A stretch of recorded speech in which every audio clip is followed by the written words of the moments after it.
So I know there's so many candidates and one question, what's the reason for sort of what's about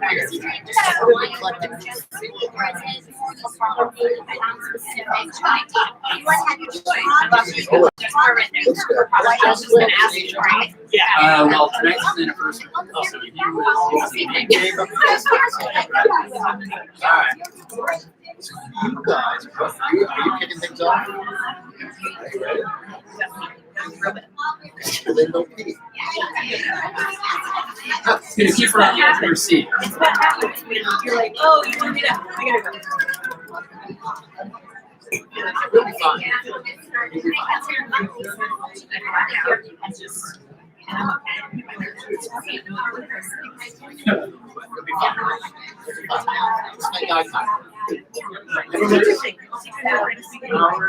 Just make the biggest problem. Unless they're under the age of 18. So call somebody up on you. Alright, you will. This is as good as I can get it. Okay. Do you think that'll be all right? I think so. I think so. Okay, I'm gonna start. Smart. Can you hear me? You're gonna get started. We're just gonna have a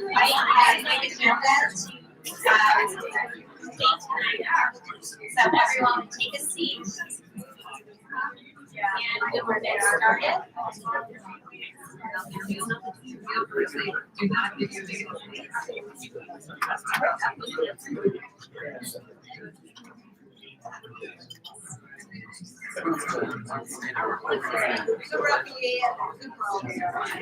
Okay.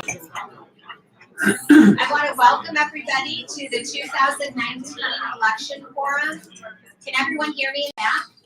Is everyone okay? Great. My name is Lisa Slitchman, and I'm the editor of the Steamboat Pilot and Today, and I will be moderating tonight. And I want to mention that we couldn't do this, we do not do this alone. And this is sponsored by, we are supported by the Steamboat Springs Board of Realtors, Route County Republicans, Route County Democrats, and the Steamboat Springs Economic Development Council.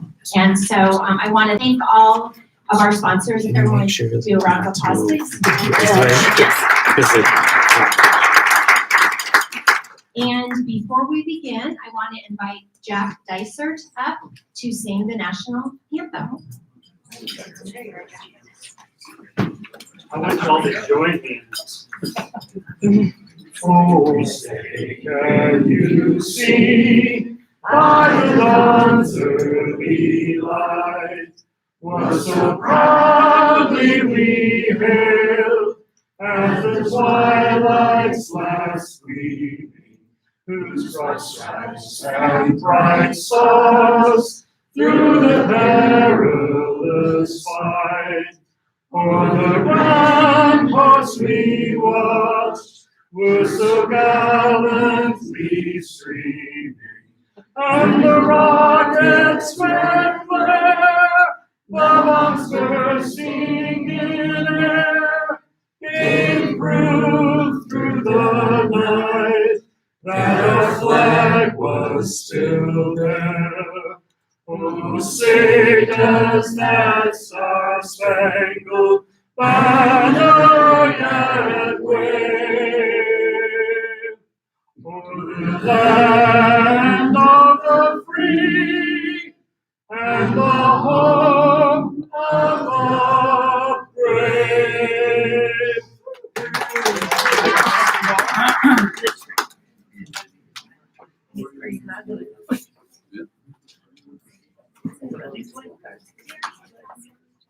So before we begin, I want to quickly go over the format for the forum so that you all know what you're going to be looking for and watching. Only candidates in contested races will be participating tonight. Each candidate will be given 2 minutes for an opening statement, and then they will each have 60 seconds to answer 4 questions, which will be the same for all candidates in each individual race. The contested candidates will alternate in order, in the order they answer the questions. And finally, each candidate will be given 1 minute for a closing statement. The same format applies to the proponents and opponents speaking on the issues, although in that case, we may be directing different questions to the different sides of the issue. The local Democratic and Republican parties are each providing 1 timer. And if you guys would, so that when you all are up here, when you are, Catherine, show what we've got there. We've got warnings for you. And so you will know when your time to come to a close is happening. And obviously we'll allow you to finish your thought, your sentence, but then we'll have to cut you off. And I don't like to do that, so hopefully everyone will abide by the time rules. And I want to also mention that no questions have been provided to any of the participants tonight. And I do want to mention that this year I received over 100 questions, which is a record. And so I think that shows the high interest that people have surrounding our candidates and these issues. And I think that's fantastic, actually. And then lastly, I would remind everyone to be respectful of one another. And we won't tolerate personal attacks. I don't expect that, but I just have to say that. And lastly, if everyone could turn your ringers off on your cell phone. That's always super embarrassing when that happens. And then we are going to get started. And so we're going to begin with referendums 4A, 4B, and 4C. So I want to invite Jeff Pettis and Jessica Reagan to speak in favor of the issue, and Robin Shepper and Steve Hoffman will be speaking in opposition. So if you all want to come on up. Thank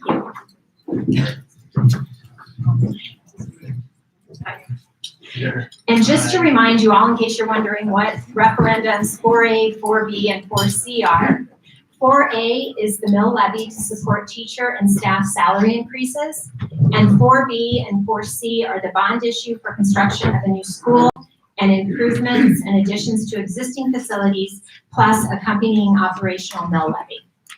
So we'll begin with a 2-minute opening. And so again, each of you don't get 2 minutes. It's a combined 2 minutes. You guys can arm wrestle for whoever gets to say what.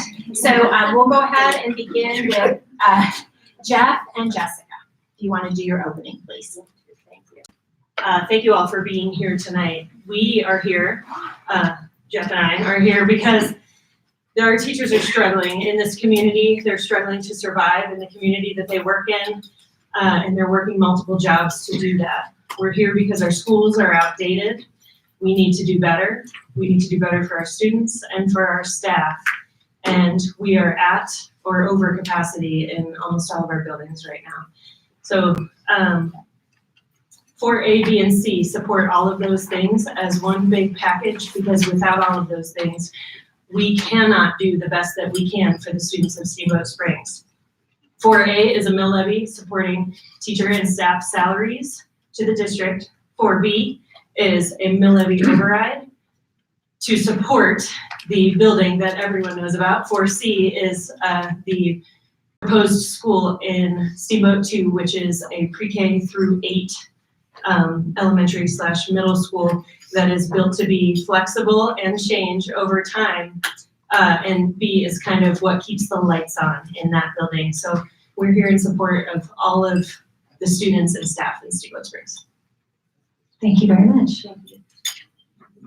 Robin? Hi, everybody. My name is Robin Shepper, and this is Steve Hoffman. We're here tonight to talk about this. We both just found each other the other day. We both work in public policy, and Steve works for Republicans, and I work for Democrats, so we are a bipartisan team. We both believe that the school board and the district can give the community a better plan. We both voted for the 2017 maintenance bond because it was logical and it was specific. And we care about students, we care about teachers in the schools, but we need proposals that are strategically prioritized for the demands that we have. Steve and I have different opinions on the teacher mill levy. I am for 4A because I believe teachers in the classroom make the biggest difference for our students. But I'm really concerned about the fairness of that mill levy. If you don't know, the school board decided to include administrative staff in that mill levy. So it's not a 6% raise across the board. So I'm really concerned in the collective bargaining that the teachers that make $38,000 will not get the raises that they need. So I hope that happens. On the bond, I think we need a better plan. I call the bond a pre-K bond. It was decided to have pre-K priorities over K-12 priorities. We fund K-12 education in this state. In this bond, there's going to be more money spent on 93 and 4-year-olds than 850 students in the high school. So that is not fair. We need to spend money on K-12 and not just on pre-K. So that's my thing, is that we need to be fair and that we can do better. And we need to focus our taxpayer dollars on K-12 education, not pre-K, and make sure the teachers that have the lowest salaries get the bulk of the mill levy that's not, hopefully. Thank you. Thank you very much. Okay, we'll begin with the first question, and these are going to go back and forth. There's different questions for each of you. And again, we got so many questions that I wanted to incorporate as many as I could from the community. So the first one is for Jeff and Jessica. Why build a new school for preschool through 8th grade students? And I think I just right in. Okay, sorry. Through 8th grade students now, when enrollment projections for the next 10 years reflect no growth or little growth in elementary and middle school enrollment. Thank you. So although enrollment is predicted to decline, that's in the short term. And importantly, all of the demographers that have looked at this issue over the past 5 years have concluded that enrollment eventually will increase. This happened with the demographer in 2014, as well as the demographer in 2016, Square Q, as well as RSP that the district utilized. The state demographer also predicts that eventually births are going to outpace deaths here in Round County. So while there may be a short-term decline in births, over the long run, enrollment is expected to increase. This plan is a plan for the future. It is a long-term plan. That's something that our community has consistently stated that they want time over time. And for that reason, we think that this is the plan for the future. Thank you. This next question is for Robin and Steve. If the new elementary school was at a different site or offered a different grade configuration, would you support the bond issue? Why or why not? Sure. The problem with the bond issue is that it's an all or nothing proposition. The entire cost of the new school by itself is approximately $150 million in payouts over the life of the bond. And if the demographers are wrong, that's a $150 million mistake in this district, which we cannot afford. Our focus should be on the existing facilities, which in the $27 million within the bond would expand by 30,000 square feet. So our point of view to the community is, let's act incrementally. Let's do what we know needs to be done now. This community will always pay for things that are necessary, but let's not pay for something that may not be necessary. Thank you.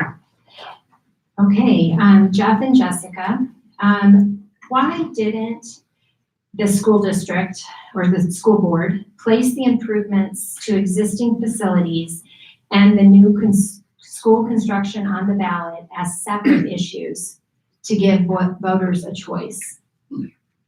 The advisory committee that was formed almost 2 years ago considered dozens of options, some of which included this Band-Aid approach to adding incrementally to the schools. The reality is, having considered these dozens of options, that the 30,000 square foot addition was meant to work in conjunction with the new school. If there was an option that was just to add additions to these other schools, it would have been a much larger ask, both in terms of money, probably in the range of $40 to $50 million, as well as in terms of size. So it's important to note that this 2-year community process that involved surveying over 2,500 community members, they wanted a long-term solution.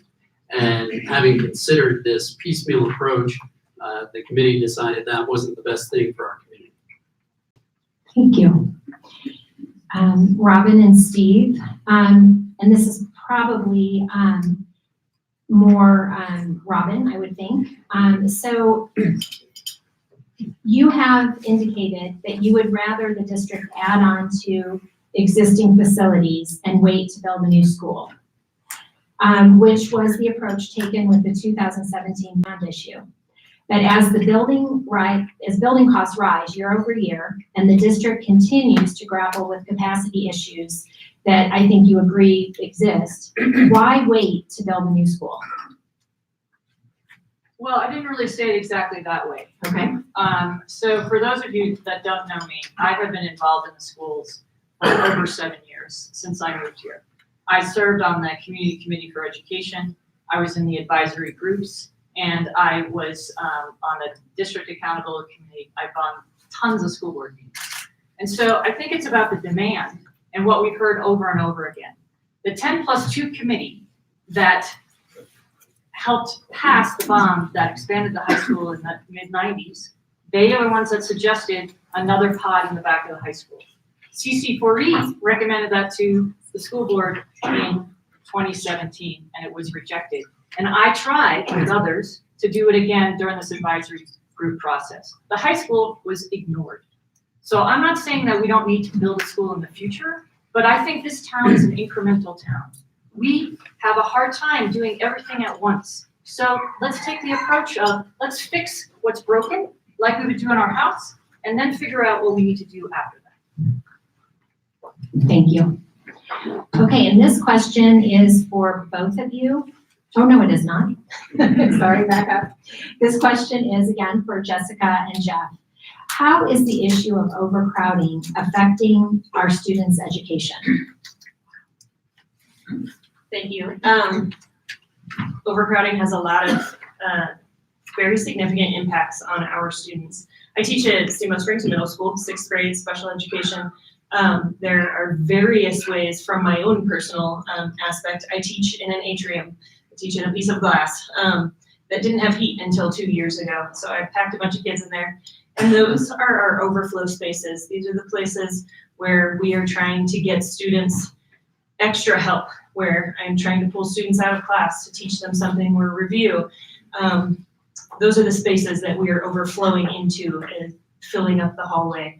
Additionally, having too many students in a classroom isn't just about space. It's not square footage. It's about the relationships that we can build with students in the classroom. That if there are 25 kids in my class and I spend 10 minutes just trying to build some classroom management and get everybody settled down, it is a waste of pure academic time that we could be teaching skills and building those relationships with our students so that they can truly be comfortable to learn. Thank you. Thank you. So Robin and Steve, there's been a lot of talk about demographic reports, and there have been a lot of demographic reports commissioned, including one by CC4E. Do you think these reports support the need for a new school?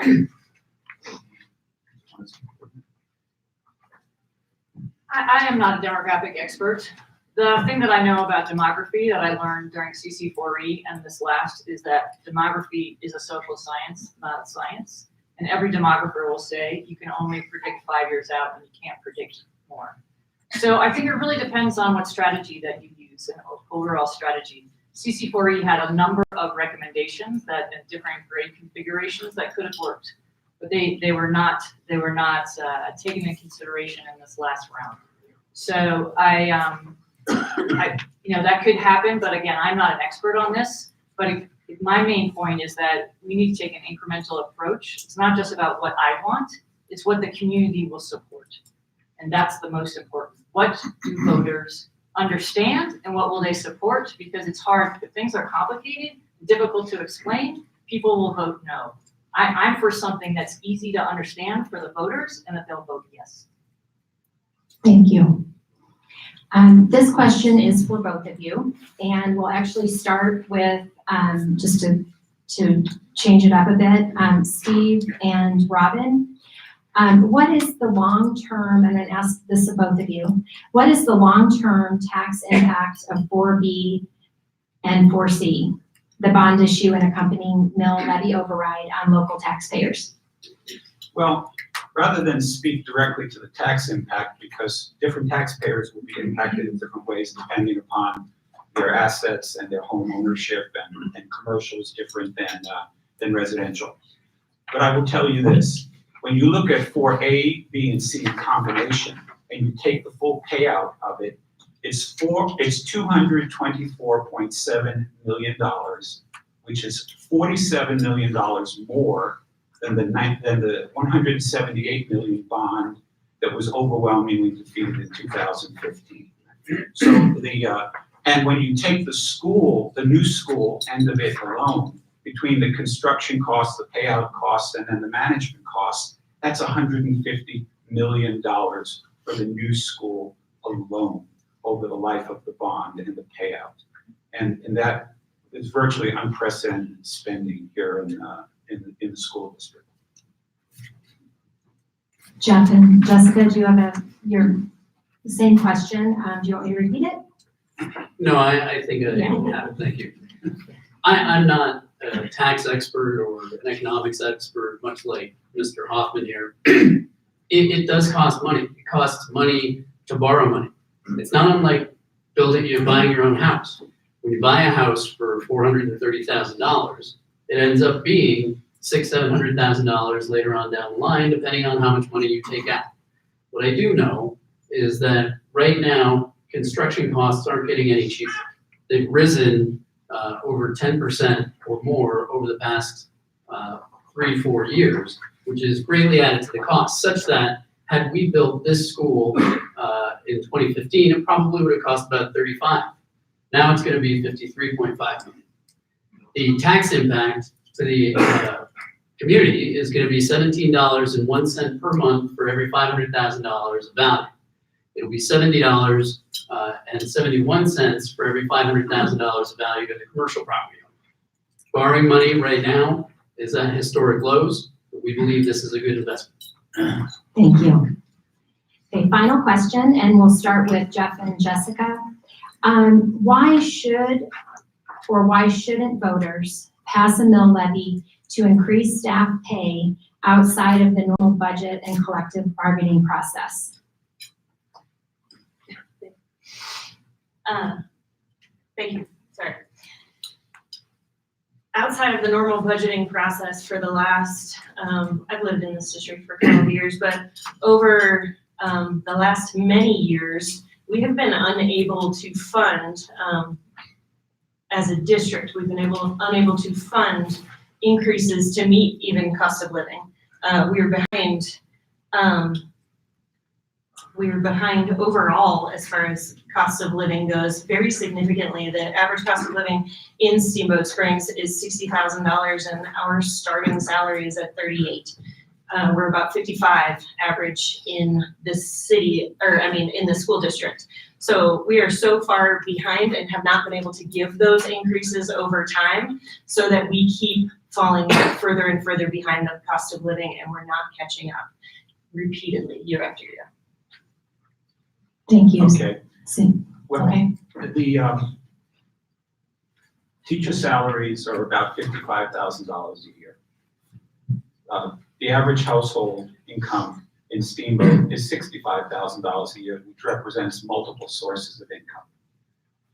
We don't have a retention problem here with our teachers and staff. Indeed, we are so much lower in terms of our turnover rate compared to all of our surrounding communities, and also compared to other mountain towns. We are even lower than Cherry Creek in terms of that. Look, teachers are important. I don't know what they should be paid. I don't think most voters know what they should be paid. But if we have a separate ballot that determines that, why not have that for the police? Why not have it for the firemen? Why not have it for the EMTs? Why not have it for city employees? All good and important people in our community. The collective bargaining process and the budget process is the place for it to be decided. That's the role of the school board. I think they should do their jobs. Thank you, Steve.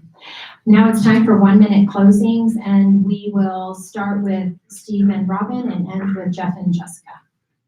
Well, thank you, Lisa, for the opportunity to speak to this. And thank you all for turning out. It's a great crowd, and I know that everybody is very focused on this. As I said before, A, B, and C will total almost $225 million, much higher than the bond issue that was defeated in 15. But more to the point, 4C irresponsibly, and in my judgment cynically, combines the spending we should make, including the addition of 30,000 square feet to existing facilities, with $150 million in spending we may not need. And the school board has taken a my way or the highway approach, and that's a disservice to voters, to each and every one of us. But more importantly, it's a disservice to the kids in the school. We should have a better choice. It should have been given to us, and now we have what we have. Thank you. Thank you. Jeff? My wife was born here. She went to school here, graduated from high school here. Her parents taught high school here. We recently had a kid, and I hope she graduates from high school here. When Lisa and I moved to Steamboat in 2014, we followed the bond process in 2015, through 2015 very closely. We voted against it. We voted against it because we didn't feel that it was a community process. We felt it was too big, and we felt the process was a little rushed. Having been involved in this process this time around, I believe that this process, the options before you are right-sized, we're community-driven, and is consistent with our community's vision of developing out west. A no vote means we risk construction costs continuing to escalate. It means we risk qualified teachers leaving for better paying jobs. It means we put more kids in trailers. That's why I ask you to vote yes with me on November 5th on 4A, B, and C to help teachers and staff get the salary that they deserve and to get our students the learning environment they deserve. Someone built us a school. It's time for us to pay it forward. Thank you. Thank you very much, all four of you. Thanks.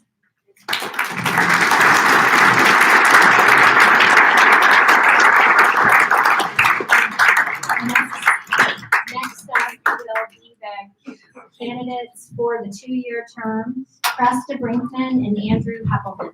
You all will come up, and if you want water, bring it with you. Unless you want my glass. Yeah. I don't share.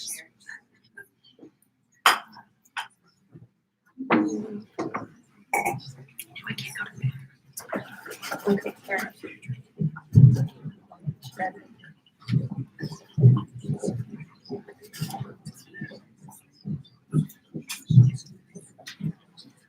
Okay. Again, it's going to be the same format, and so Cresta will begin with your 2-minute openings, please. Hi, thank you all for coming out on our first significant snowfall of the season. I don't know that I was quite prepared, but it's good moisture, so that's exciting. My name is Cresta Brinkman, and I'm running for the 2-year term for school board. I am a parent in our community. I have 4 children. Could you speak louder, please? Absolutely, I'm very sorry. Can you hear me better now? My name is Cresta Brinkman. I'm running for the 2-year term for school board. I have a background in education as a special education teacher. I've worked with students for over 20 years in various capacities. I've worked with students who have special needs. I've also worked with students who are gifted and talented. Currently, I work for Colorado Hands and Voices, and it is an organization that provides support and advocacy to families who have children who are deaf and hard of hearing. My son has a hearing loss, which is what led me to that path. I have 4 children. They're in the elementary school, they're in the middle school, and they're in the high school. I volunteer extenuously within our schools, within our district, and also within our community, and I serve on various boards within our community that help to serve our students and our population. Thank you. Andrew. I'm Andy Heppelman. I've got 2 kids in the school system right now. I'm not an educator by trade. I spent 34 years in the military. focus on mission performance, metrics in a resource-constrained environment. I see the district's mission as a contract between the district and a voter. I see the metrics as our report card back to the voters telling you how well we're doing with that contract. When you think about it, the district's mission boils down to two tasks that we simply cannot fail. First, we have to teach our children. Second, we have to keep them safe. Teaching the kids means focusing on individual academic excellence. Keeping them safe means taking every step possible to do away with all forms of bullying. Right now, we have some schools in the district that don't have a mission statement. This only moderately concerns me because they are being run by strong leadership with great instincts. More concerning to me is a lack of performance metrics, the accountability that goes along with them. The district has 8 objectives in their strategic plan, listed to be measurable, observable, and demonstratable, yet none have ever been measured.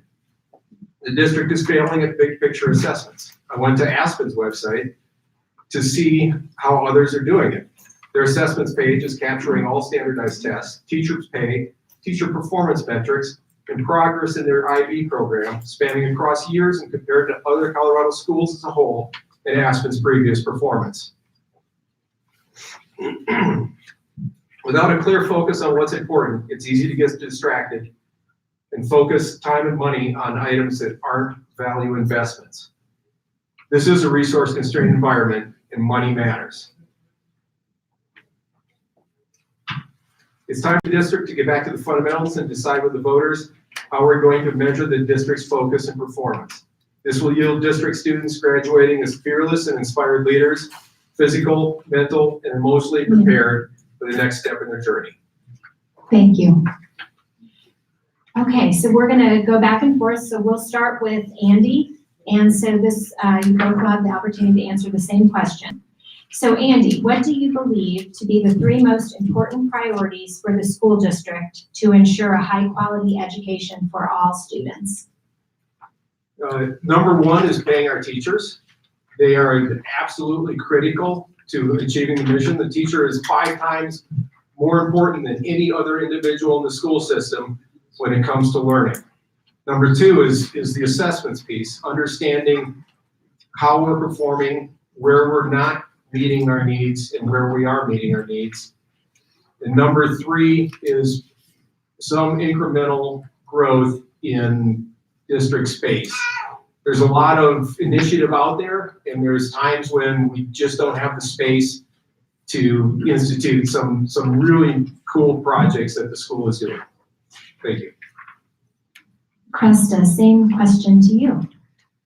When I asked people to sign my petition to be nominated to be on the ballot to run for school board, I asked every person who signed my petition and people who asked to sign it, but I already had enough signatures, what matters most to you? And I kept a tally and I kept track of all of the different things that people had shared with me. There were 3 main things that came up from the community at large. The first one is teachers and classified salary. And so as a teacher, I can tell you that it is really difficult to earn a livable wage. I had a master's degree plus, and I can tell you that I had to live with 4 people to be able to have a livable wage, be able to afford to live, and also in addition to that, put away for savings. The second thing is class size. With 4 children in the district and the amount of volunteering I've done over the last 10 years, I've been able to see the direct impact that we've had with our student population growing over the last 10 years. I see how it impacts both our traditional students and also our non-traditional students who have unique learning needs outside of a traditional student's role. And also I see the facilities as something that has been mentioned before for how it directly impacts both the quality of our student instruction and the educator's ability to impact the classroom. Thank you. Okay, the next question, Krista, I'll let you start. And you sort of answered it a little bit, but do you support the 4A, 4B, and 4C ballot measures? Why or why not?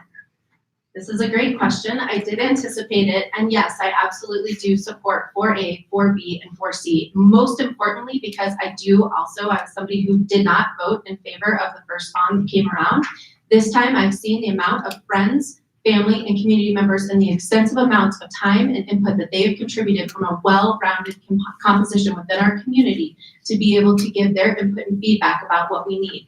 Again, I've seen it in our classrooms, I've seen it as I volunteered in our classrooms, I've seen it as I volunteered in our school, and I know it from an educator's perspective. I can also tell you that I was fortunate enough to do a tour of the facilities of comparable districts. I went to a kindergarten through 8, pre-K through 8 program.